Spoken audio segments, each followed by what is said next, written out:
الحمدللہ رب العالمین والصلاة والسلام علی محمد الامین واعوذ باللہ من الشیطان الرجیم بسم اللہ الرحمن الرحیم۔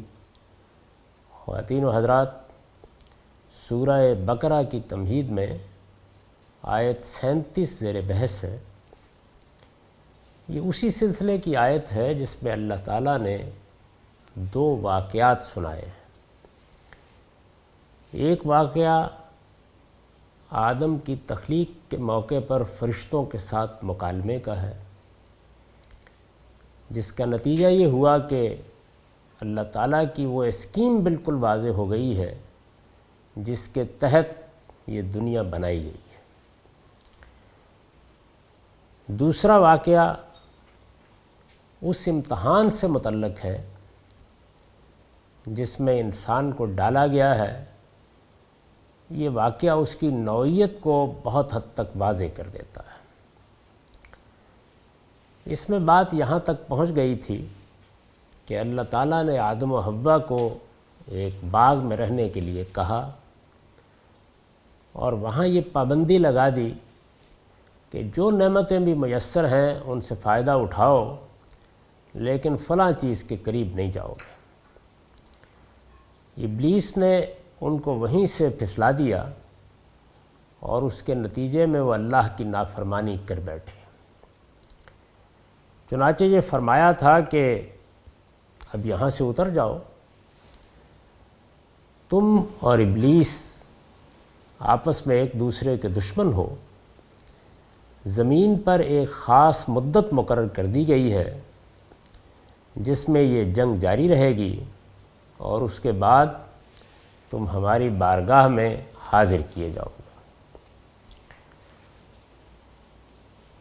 چنانچہ فرمایا کہ فَتَلَقَّىٰ آدَمُ مِن رَبِّهِ كَلِمَاتٍ فَتَابَ عَلَيْهِ إِنَّهُ هُوَ التَّوَّابُ الرَّحِيمُ کہ جب یہ ہوا تو پھر آدم نے اپنے پروردگار سے چند الفاظ سیکھ لیے۔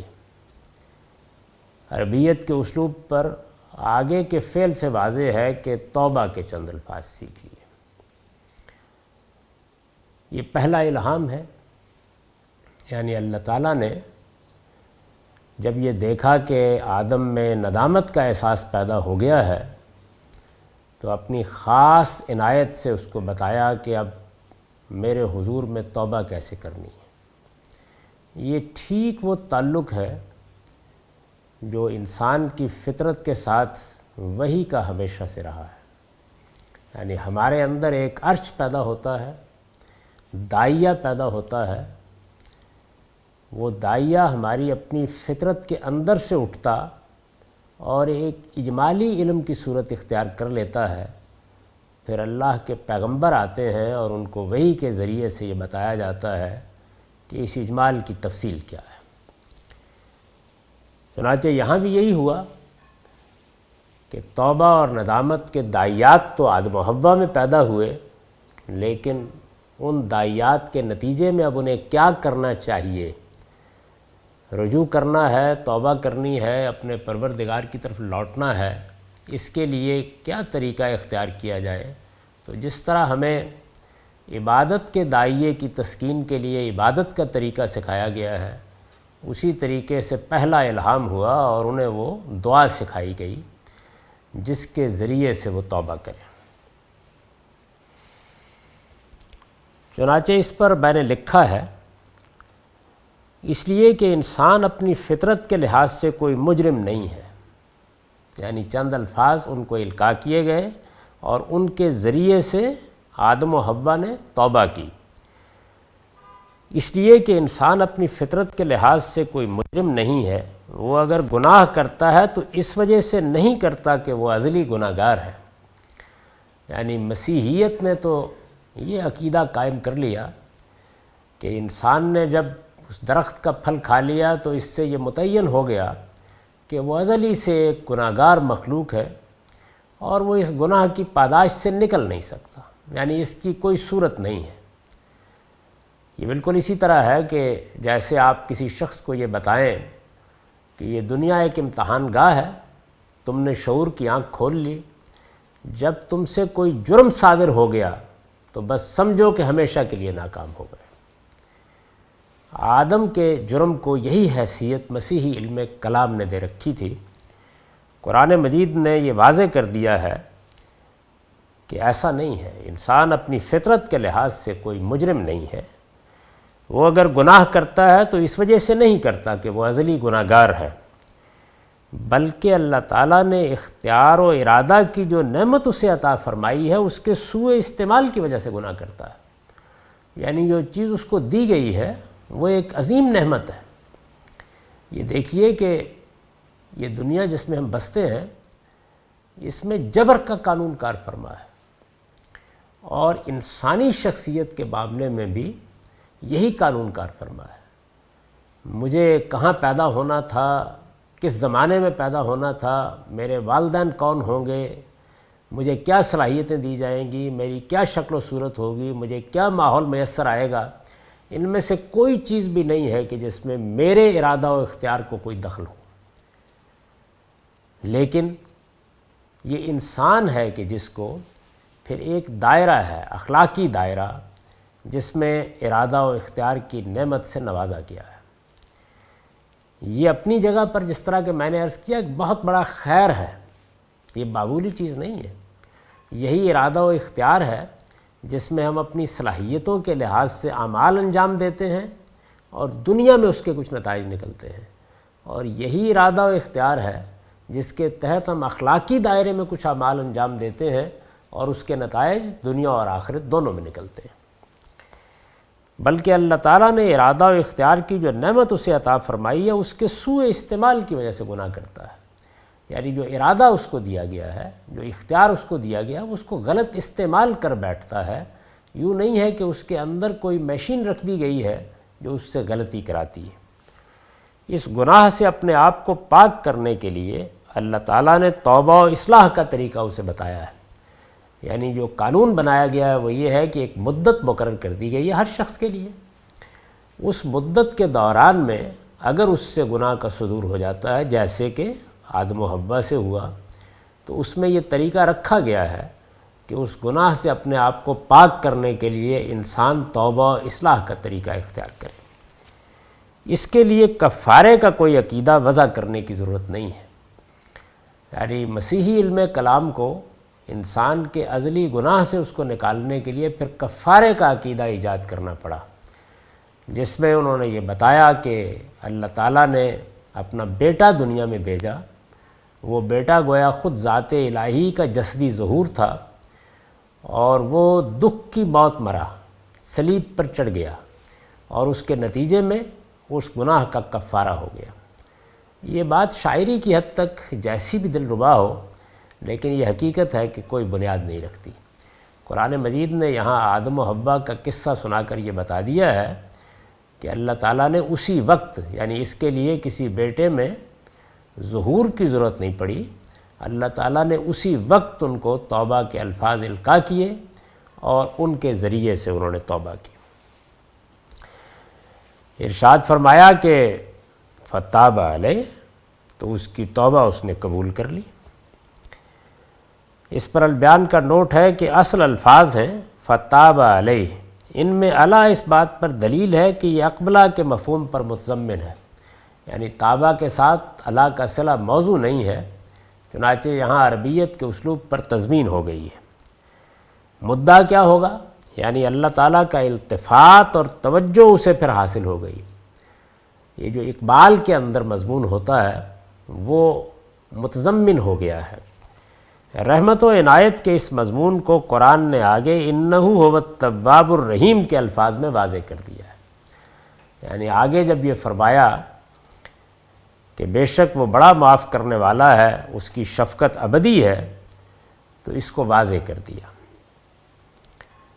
اس پر میں نے لکھا ہے کہ اس پورے واقعے سے معلوم ہوا، ظاہر ہے کہ یہ واقعے کی حیثیت سے یہاں ختم ہو گیا ہے، چنانچہ اس پر تبصرہ کرتے ہوئے میں نے عرض کیا ہے کہ اس پورے واقعے سے معلوم ہوا کہ دنیا کی زندگی میں جو سب سے بڑا امتحان انسان کو پیش آئے گا وہ انانیت اور جنسی جبلت کے راستے سے پیش آئے گا۔ یعنی پہلا واقعہ یہ بتانے کے لیے تھا کہ دیکھیے ہر مخلوق کے اندر اس کی خلقت کے اعتبار سے خودداری کا ایک احساس رکھا گیا ہے، بلکہ اگر اقبال کی اصطلاح مستعار لے لیں تو خودی کا ایک احساس رکھا گیا ہے۔ یہی آگے بڑھتا ہے اور آگے بڑھ کر اس کو استکبار تک لے جاتا ہے۔ یہ چیز جیسے ہی انسان کے اندر پیدا ہوتی ہے تو قدم قدم پر امتحان درپیش ہوتا ہے۔ میں ایک خاص قوم سے تعلق رکھتا ہوں، میرا ایک خاص نقطہ نظر ہے، میں نے زندگی میں کچھ چیزیں کہی ہیں، کچھ سنی ہیں، میں بعض چیزوں کے ساتھ اپنے آپ کو وابستہ کر چکا ہوں، میری کچھ عصبیتیں ہیں۔ اب یہ سب چیزیں انسان کے ساتھ وابستہ ہیں اور اپنا اپنا حسن رکھتی ہیں، لیکن ان کے مقابل میں بعض اوقات حق آ جاتا ہے، اور یہ وہ وقت ہوتا ہے کہ جس وقت انسان کو دونوں میں فرق کرتے ہوئے حق کے سامنے اپنے آپ کو جھکا دینا چاہیے۔ فرشتوں نے یہی کیا ہے، یعنی ایک انتہائی برتر مخلوق اگر اس کی بنیاد مادی ہے تو مادے کی بھی آخری صورت جس سے زیادہ لطیف صورت نہیں ہو سکتی کوئی۔ قرآن مجید کے اشارات سے معلوم ہوتا ہے کہ سراسر روح، یعنی وہ امر ربی جو صادر ہوتا ہے اور پھر وہ حقیقت کو مجسم کرتا ہے، فرشتے سراسر وہی ہیں۔ یہ خلقت کے لحاظ سے یعنی مادہ تخلیق کے لحاظ سے آخری درجے کی عظمت ہے جو کسی مخلوق کو حاصل ہو سکتی ہے۔ خدا کی بارگاہ میں تقرب، کائنات کے نظم و نسق کو ان کے ذریعے سے چلایا جا رہا ہے، اس برتر مقام پر ہونے کے باوجود ایک کہیں فروتر مخلوق کے بارے میں یہ کہا گیا کہ سجدہ ریز ہو جاؤ، اور ان کی انانیت اس راہ میں رکاوٹ نہیں بنی، انہوں نے اپنا سر جھکا دیا، سر نگوں کر دیا، اپنے رب کے سامنے اپنے آپ کو ڈال دیا، انہیں کوئی تردد نہیں ہوا۔ لیکن ابلیس کے معاملے میں قرآن کہتا ہے کہ ابا واستکبر، اس نے انکار کر دیا اور استکبار اختیار کیا۔ تو انانیت، اور دوسرے جنسی جبلت، یعنی انسان کے اندر جو داعیات رکھے گئے ہیں ان میں بھوک کی جبلت ہے، ان میں پیاس کی جبلت ہے، ان میں بھی انسان بعض اوقات حدود سے تجاوز کرتا اور اللہ تعالیٰ کی نافرمانی کر بیٹھتا ہے، لیکن سب سے بڑھ کر جو انسان کی جبلت اسے نافرمانی کی طرف لے جاتی ہے وہ یہ جنسی جبلت ہے۔ آدم و حوا کے ساتھ بھی میں عرض کر چکا ہوں کہ یہی واقعہ پیش آیا۔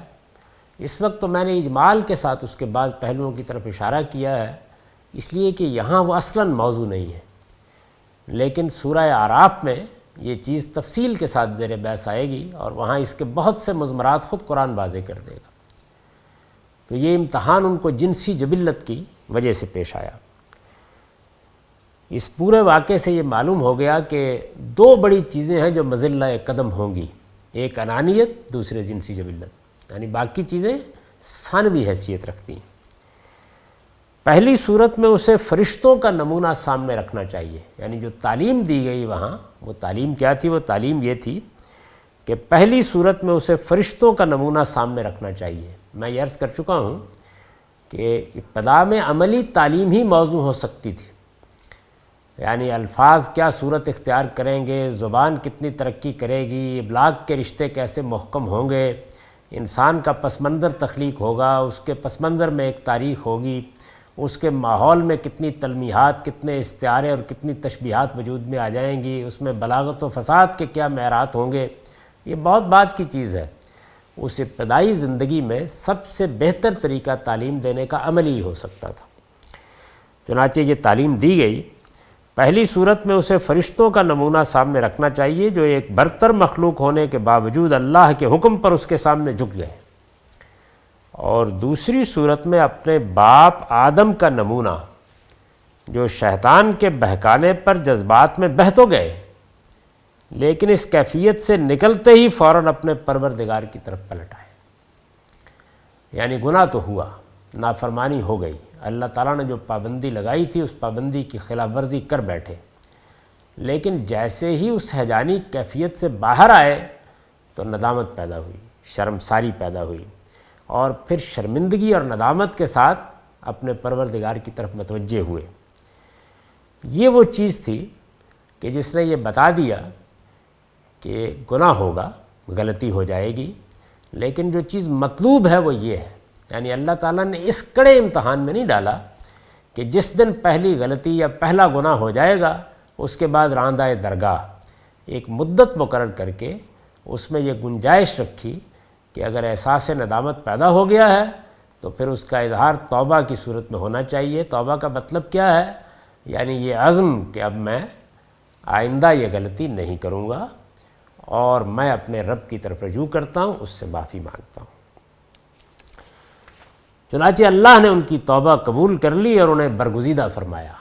یعنی قرآن مجید سے یہ معلوم ہوتا ہے کہ صرف اتنا نہیں ہوا کہ توبہ قبول کر لی، یعنی ایک چیز یہ ہے کہ گناہ کے نتیجے میں توبہ تو قبول ہو گئی لیکن مرتبہ وہ نہیں رہا۔ قرآن یہ بتاتا ہے کہ مرتبہ اور بڑھ گیا، یعنی توبہ قبول ہو گئی اور اس کے بعد ان کو برگزیدہ کر کے منتخب کر کے اللہ تعالیٰ نے پیغمبری کے منصب پر فائز کر دیا۔ یہ چیز آخری درجے میں اس عقیدے کو جڑ سے اکھاڑ پھینکتی ہے جو مسیحی علم کلام میں غیر معمولی اہمیت اختیار کر چکا ہے۔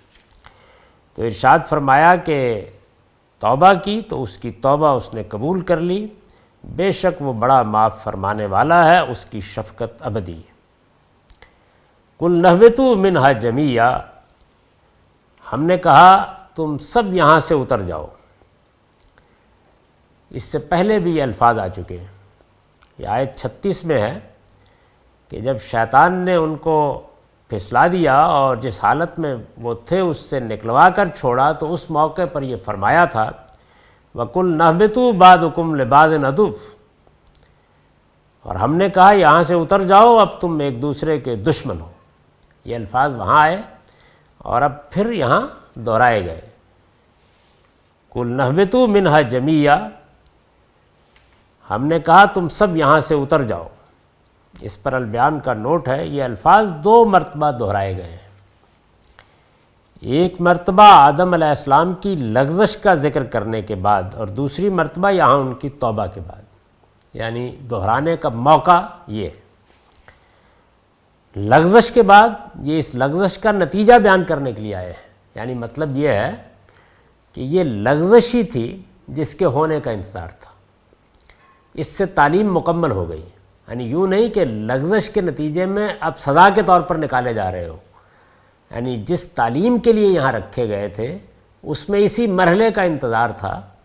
لغزش ہو گئی ہے تو اس کا مطلب یہ ہے کہ اب جو رویہ اختیار کرو گے اس کی تعلیم دینے کے بعد زمین پہ جانا ہے، وہ مقصد پورا ہو گیا جس کے لیے یہاں تمہیں رکھا گیا تھا۔ لغزش کے بعد یہ اس لغزش کا نتیجہ بیان کرنے کے لیے آئے ہیں، اور توبہ کے بعد اس بات کو واضح کرنے کے لیے کہ یہی امتحان اب تمہیں دنیا میں درپیش ہے، اس لیے جاؤ، تمہاری لغزش اور توبہ سے وہ مقصد پورا ہو گیا جس کے لیے تم اس باغ میں رکھے گئے تھے۔ تمہارا مستقر رب دنیا ہے اور تمہیں ایک خاص وقت تک اسی میں رہنا ہے۔ معافی۔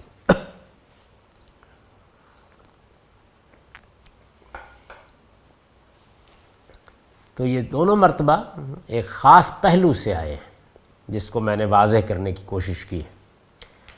ارشاد فرمایا فَإِمَّا يَأْتِيَنَّكُم مِّنِّي هُدًى فَمَن تَبِعَ هُدَايَ فَلَا خَوْفٌ عَلَيْهِمْ وَلَا هُمْ يَحْزَنُونَ، یعنی یہاں کیا ہوا؟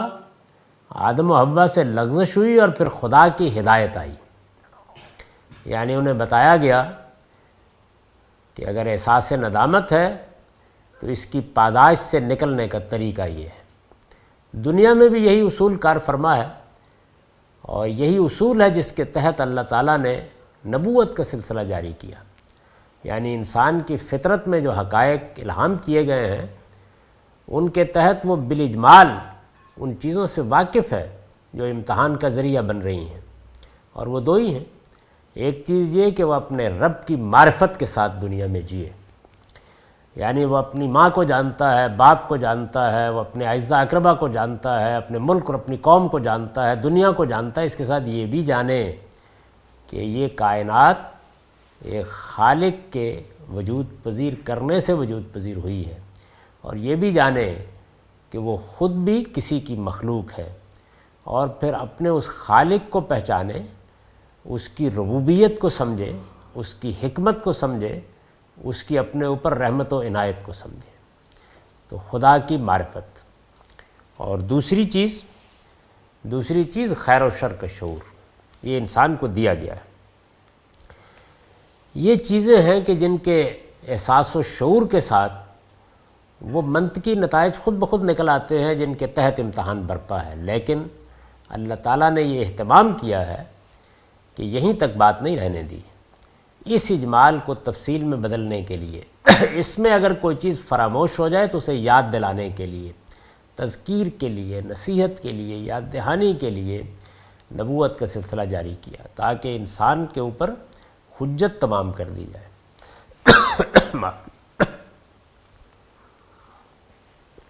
حجت تمام کر دی جائے، اور وہ قیامت کے دن کوئی عذر نہ پیش کر سکے۔ یہ جو سلسلہ ہے یہ بتایا گیا کہ اسی وقت جب آدم و حوا کو دنیا میں بھیجا گیا تو ہم نے ان کو بتا دیا تھا کہ ہم ہدایت کا یہ سلسلہ جاری کریں گے۔ فَإِمَّ يَأْتِيَنَّكُم مِّنِّي هُدًى، ہم نے کہا تم سب یہاں سے اتر جاؤ، پھر میری طرف سے اگر کوئی ہدایت تمہارے پاس آئے۔ اس کا مطلب یہ ہے کہ یہ بتا دیا گیا کہ اللہ تعالیٰ تمہاری رہنمائی کا سامان کریں گے۔ میں نے اس پر لکھا ہے، یعنی تم جس امتحان میں ڈالے گئے ہو وہ بڑا سخت امتحان ہے۔ انسان کو غیاب میں ڈال دیا گیا ہے، اس کے اندر شر کے داعیات پوری قوت سے موجود ہیں۔ وہ جب اپنے ارادے کو غلط استعمال کر کے اس پر اصرار کرتا ہے تو شیطان کو بھی اذن دے دیا گیا ہے کہ اس کو بہکانا چاہے تو بہکا لے۔ تو اس لحاظ سے اگر دیکھا جائے تو یہ بڑا سخت امتحان ہے، یعنی تم جس امتحان میں ڈالے گئے ہو وہ بڑا سخت امتحان ہے۔ اس میں تنہا اپنی عقل و فطرت کی رہنمائی سے تمہیں کامیابی میں مشکل ہو سکتی ہے، یعنی کامیابی ناممکن نہیں ہے لیکن اس میں مشکل ہو سکتی ہے۔ میری رحمت کا تقاضا ہے کہ اس میں تمہاری ہدایت کا سامان کروں۔ اس میں ہر لفظ کو اپنے سامنے رکھیے، جس طرح کہ میں نے عرض کیا کہ انسان کی عقل اور فطرت کے اندر جو رہنمائی دی گئی ہے وہ اس کو صحیح نتائج تک لے جا سکتی ہے، صحیح شعور دے سکتی ہے۔ وہ اگر اس رہنمائی کے اجمالی پر قائم رہے تو امتحان میں کامیاب ہو سکتا ہے، لیکن اس میں مشکلات ہیں۔ اب جب مشکلات ہیں تو اللہ چاہتا تو ان مشکلات کا کوئی حل نہ بتاتا اور انسان سے کہتا کہ ان سے نبرد آزما ہو جاؤ، لیکن اس نے ہدایت کا سامان کیا۔ تو یہ پھر کیا ہوا؟ یہ نہ انصاف کا تقاضا ہے، نہ یہ اس چیز کا تقاضا ہے کہ اللہ کے اوپر ہمارا کوئی حق قائم ہو گیا تھا، یہ سراسر اس کی رحمت ہے۔ چنانچہ میری رحمت کا تقاضا ہے کہ اس میں تمہاری ہدایت کا سامان کروں۔ یہ الفاظ میں نے اس لیے لکھے ہیں، لہٰذا میں یہ سامان کروں گا تاکہ جس نے ہدایت پانی ہے وہ ہدایت پائے، اور جس نے گمراہی کے راستے پر چلنا ہے وہ پوری طرح اتمام حجت کے بعد چلے۔ جس کو دوسری جگہ قرآن مجید نے بیان کیا نا کہ جس نے جینا ہے وہ دلیل کی بنیاد پر جیے، اور جس نے مرنا ہے وہ دلیل کی بنیاد پر مرے۔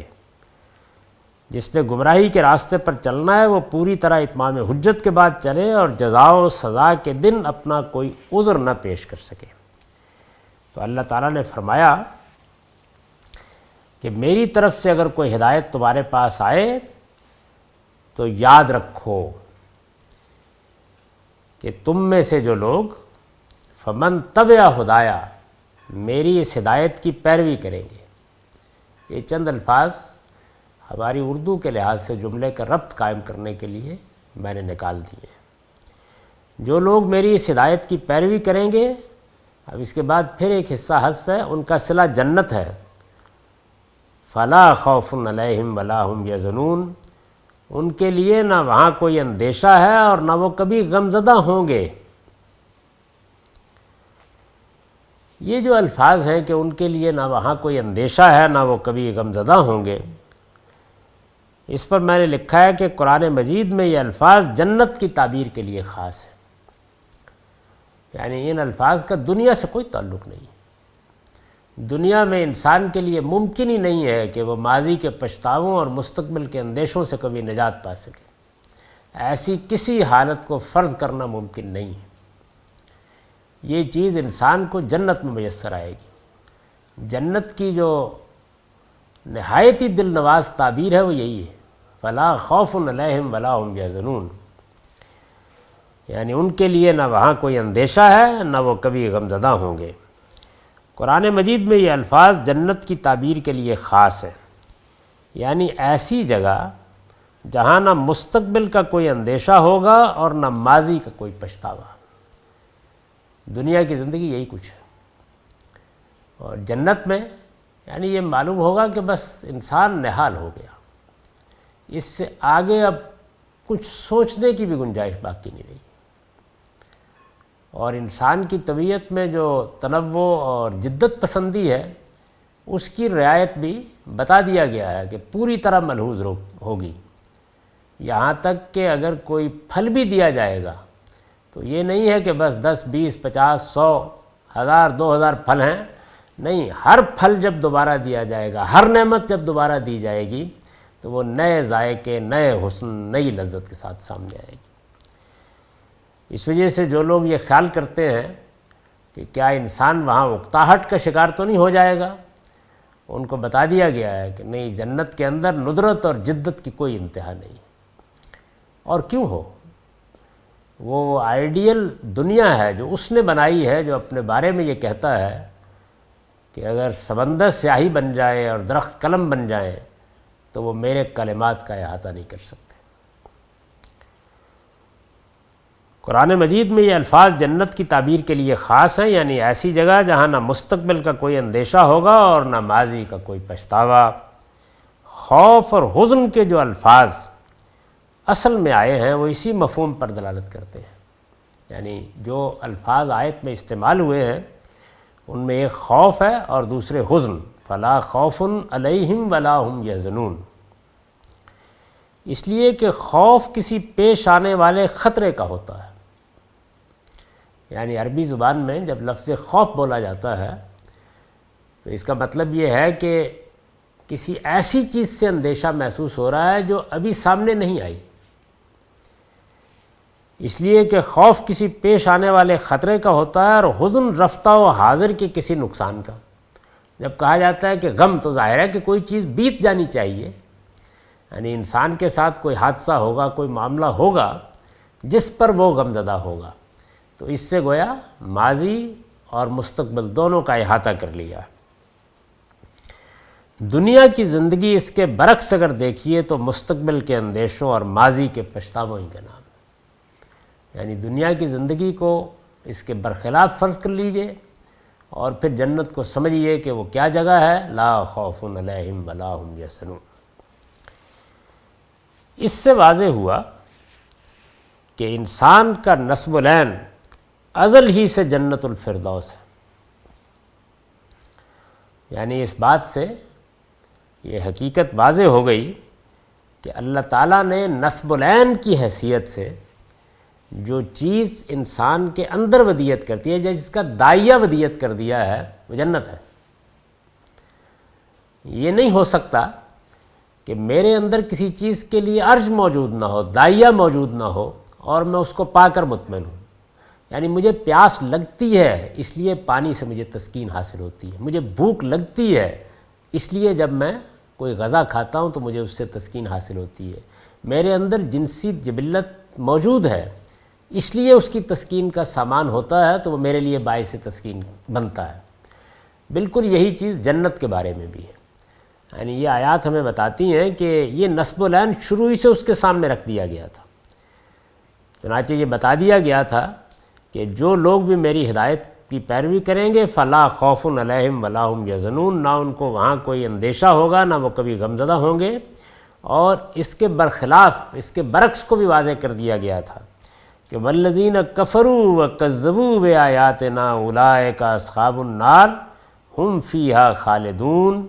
اور جنہوں نے اس کا انکار کیا اور ہماری آیتوں کو جھٹلا دیا، یعنی جانتے بوجھتے انکار کیا، حق واضح ہو گیا اور ماننے سے انکار کر دیا، اور ان کے سامنے خدا کی آیتیں آئیں، ان پر حجت تمام ہوئی، ان پر اللہ نے حق کو واضح کرنے کا وہ اہتمام کیا جو انبیاء علیہ السلام کے ذریعے سے کیا گیا ہے، پھر ان کی دعوت پہنچی اور انہوں نے جانتے بوجھتے جھٹلا دیا۔ اولئک اصحاب النار، وہ دوزخ کے لوگ ہیں، ہم فیہا خالدون، وہ ہمیشہ اسی میں رہیں گے۔ تو اس میں یہ بتا دیا گیا تھا کہ جس چیز کے لیے انسان کو بنایا گیا ہے وہ کیا ہے، وہ اس کا یہ نصب العین ہے کہ اسے خدا کی اس جنت کو پانا ہے۔ یعنی اسکیم یہ تھی کہ اللہ تعالیٰ نے ایک غیر معمولی دنیا بنانے کا فیصلہ کیا جس کو وہ جنت سے تعبیر کرتا ہے، جس کے بارے میں قرآن ہم کو یہ بتاتا ہے کہ اس کا عیش عیش جاوداں ہے، اس میں موت ہمیشہ کے لیے ختم ہو جائے گی، اس میں انسان جو چاہے گا وہ اس کو میسر ہوگا۔ لکم فیہا ما تشتہی انفسکم، اور جس کی تصویر یہ ہے کہ فلا خوف علیہم ولا هم یحزنون، اور اس کے ساتھ ہی بتا دیا گیا کہ اس کے مقابل میں جہنم کھڑی ہے۔ تو یہ چیز تھی جس کو انسان کا نصب العین بنا دیا گیا اور اس کا داعیہ اس کی فطرت کے اندر رکھ دیا گیا۔ چنانچہ اسی کو واضح کرنے کے لیے میں نے یہ عرض کیا ہے کہ اس سے یہ معلوم ہوا کہ انسان کا نصب العین ازل ہی سے جنت الفردوس ہے، وہ اسی کو پانے کے لیے دنیا میں بھیجا گیا ہے۔ یعنی اس کو جو ٹارگٹ دیا گیا ہے، جو ہدف دیا گیا ہے، جس چیز کو اس کا نصب العین بنایا گیا ہے، وہ یہی جنت ہے اور کوئی چیز نہیں ہے۔ لہٰذا اس کے تمام اعمال کا محرک یہی جنت ہے۔ یعنی اصل میں جس چیز کی پیاس اس کے اندر رکھی گئی ہے، دنیا کی زندگی کو کیا بنایا گیا ہے، وہ یا ماضی کے پچھتاووں کا نام ہے یا مستقبل کے اندیشوں کا نام ہے۔ انسان ان سے نکلنا چاہتا ہے، ایک ایسی دنیا میں جانا چاہتا ہے جہاں نہ ماضی کا کوئی پچھتاوا ہو نہ مستقبل کا کوئی اندیشہ ہو۔ یہ اس کا نصب العین ہے۔ لہٰذا اس کے تمام اعمال کا محرک یہی جنت ہے۔ اب کیا ہوگا، وہ یا تو اسی کو صحیح شعور کے ساتھ حاصل کرنے کے لیے تقاضا کر رہا ہوگا، اور یا کیا ہوگا، وہ اپنے ہدف کے بارے میں بے شعوری کی کیفیت میں مبتلا ہو جائے گا اور پھر دوسری چیزوں کو نصب العین بنا لے گا جو ویسی ہی ہوگی۔ یعنی وہ پھر سرابوں کے پیچھے بھاگے گا۔ وہ اگر اس کی اصلی جگہ پر اس کے حصول کی جد و جہد نہ بھی کر رہا ہو تو اس سے بے پرواہ نہیں ہو سکتا۔ اپنے علم و عمل کی تمام صلاحیتیں وہ پھر اسی دنیا میں اسے پا لینے کی جد و جہد میں صرف کر دیتا ہے۔ یعنی دو ہی شکلیں ہوں گی، یا وہ یہ کرے گا کہ اس کو اس کی اصلی جگہ میں پانے کے لیے اپنی پوری دنیا کی زندگی کو اس کے تابع رکھ کے بسر کرے گا، اور یا اسی دنیا میں ویسی ہی اسی سے ملتی جلتی کوئی تمنا اپنے اندر پالے گا اور پھر اسی کو نصب العین بنا لے گا۔ تو انسان دو ہی حالتوں میں جیتا ہے۔ یہ چیز اس کی فطرت میں ودیت ہے، وہ نہ چاہتے ہوئے بھی اسی نصب العین کے لیے جیتا اور اسی کے لیے مرتا ہے۔ چنانچہ ہر انسان کو دیکھیے، بلکہ پوری انسانیت کو دیکھیے، وہ اصل میں یہ تگودو کر رہی ہے کہ اس دنیا میں جنت حاصل ہو جائے، اور کوئی چیز نہیں ہے۔ یعنی جگہ تبدیل ہو گئی ہے، جس چیز کا داعیہ رکھا گیا ہے وہی داعیہ ہے جو انسان کا محرک بنتا ہے۔ کسی بھی انسان کے پاس مل بیٹھیے، اس کے باطن کو اپنے سامنے رکھ لیجئے، وہ آمادہ ہو جائے اپنے باطن کو کھولنے کے لیے تو پڑھیے، آپ کو صاف معلوم ہو جائے گا کہ اس کی تگودو کا ہدف کیا ہے۔ وہ اس دنیا کے اندر اعلیٰ سے اعلیٰ منصب حاصل کر لے، اس کے پاس غیر معمولی نعمتیں ہو جائیں، دنیا کے اندر جو بادشاہی ہو سکتی ہے۔ یعنی یہ تو انسان کی بے بسی ہے، اسے معلوم ہوتا ہے میں ان چیزوں کو حاصل نہیں کر سکوں گا، ورنہ ایک مرتبہ اسے بتا دیجئے کہ حاصل کرنے میں کامیاب ہو جاؤ گے تو انہی کو اپنی تقاضا کا ہدف بنا لے گا۔ تو اللہ تعالیٰ نے یہ داعیہ جو انسان کے اندر رکھا ہے، یہ اس لیے رکھا ہے کہ اگر یہ نہ ہوتا تو پھر جنت اس کے لیے اجنبی ہو کر رہ جاتی۔ چنانچہ اس کو انبیاء علیہ السلام اس کی اصلی جگہ پر نمایاں کرتے، انسان کے شعور میں اس کے اس نصب العین کو تازہ کرتے، اور پھر اس کو بتاتے ہیں کہ وَفِي ذَلِكَ فَلْيَتَنَافَسِ الْمُتَنَافِسُونَ، یعنی دوڑ تو لگانی ہے، ایک دوسرے سے سبقت کرنی ہے، لیکن اس کا ہدف اور اس کا نصب العین یہ جنت ہونی چاہیے۔ ان آیات کا سادہ ترجمہ سن لیجئے۔ پھر آدم نے اپنے پروردگار سے توبہ کے چند الفاظ سیکھ لیے اور ان کے ذریعے سے توبہ کی تو اس کی توبہ اس نے قبول کر لی۔ بے شک وہ بڑا معاف فرمانے والا ہے، اس کی شفقت ابدی ہے۔ ہم نے کہا تم سب یہاں سے اتر جاؤ، پھر میری طرف سے اگر کوئی ہدایت تمہارے پاس آئے تو یاد رکھو کہ تم میں سے جو لوگ میری اس ہدایت کی پیروی کریں گے ان کا صلہ جنت ہے، ان کے لیے نہ وہاں کوئی اندیشہ ہے اور نہ وہ کبھی غمزدہ ہوں گے، اور جنہوں نے اس کا انکار کیا اور ہماری آیتوں کو جھٹلا دیا وہ دوزخ کے لوگ ہیں، وہ ہمیشہ اسی میں رہیں گے۔ اقول قولی ھذا واستغفر اللہ لی ولکم ولسائر المؤمنین۔